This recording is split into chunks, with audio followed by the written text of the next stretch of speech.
It's not easy to break in unless you're really good. And it's not easy to stay in.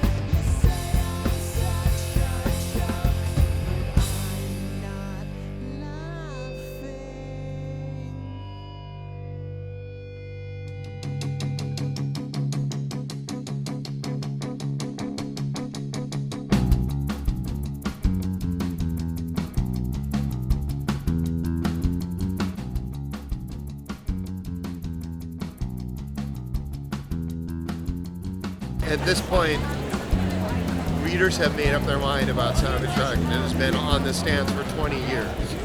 You know, there's nobody who's sitting there going, I wonder about this book that's been going on for 20 years. I've seen it in my store all this time, and I've never really given it a shot. That is fairly infrequent. There is some of that, but not nearly enough. People think when you've got one creator doing one book, it's been going on for a long time, they kind of feel like, well, don't I need to start with issue 1?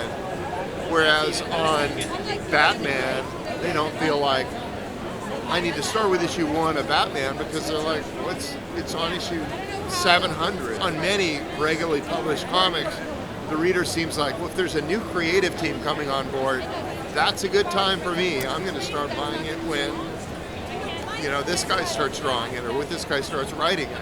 That's a good spot. When it's a book that's been going on with one guy, you don't really look at it and go, I'll bet issue 181's a great place to jump on. And to me, that was always the prestige thing. Is when you look on the stands, you go, well, that guy's successful. His book's on issue. We will. When you see Spider-Man's on issue 500, you feel pretty confident that if I start buying Spider-Man, it's still going to be there. It's all struggles, and everybody who's in the business has struggled to get into the business and struggled more to stay in the business. It's not easy to break in unless you're really good. And it's not easy to stay in unless you can maintain certain relationships. And that relationship can also be with your audience. They've got to be there. And you've got to have the editors going, I want to work with this guy, or whatever. I've been very blessed that I've been able to hang in there for 30 years.